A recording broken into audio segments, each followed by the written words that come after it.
In today's video, I'm going to show you how to create a clean, simple budget in Google Sheets. Whether you're trying to get control of your monthly income and expenses, or you simply want a beginner-friendly way to track where your money goes, this step-by-step guide will walk you through everything you need to know. First, open your Google Sheets and start with a blank spreadsheet. Once you're there, go to the top row and type out three main sections: income, expenses, and difference. Make sure to follow along carefully so you don't miss any details. In the income area, create a small table with columns for the description and the amount. This is where you'll list things like your paycheck or any extra earnings you receive. Next, go to your expenses section. Here, create three columns: description, amount, and category. This is where you'll list things like your dinner, rent, debt.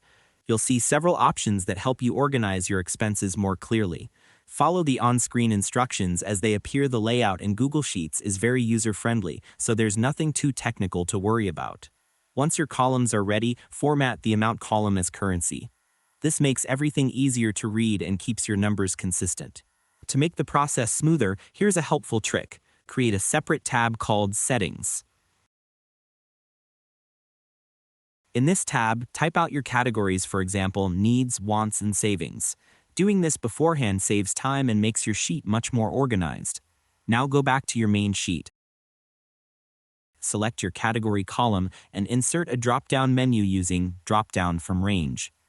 Choose the list you created in your Settings tab. This gives you clean, clickable categories for every expense. Once you've completed these steps, it's time to calculate totals. For your income, simply use the sum formula on the amount column. Do the same for your expenses. After that, create your different cell and enter a formula like equals sum income range, sum expense range. After that, you should be able to see your remaining balance instantly. It's also a good idea to widen your columns, adjust your fonts, and apply color coding. Taking this extra step gives your budget a clean look and helps you understand your numbers at a glance. And that's all there is to it. By following these simple steps, you'll be able to build your own Google Sheets budget easily and efficiently. Thanks for watching, and I hope you found this tutorial helpful. If this helped you out, feel free to share it with someone who might be trying to manage their money better. Why not make someone's day easier?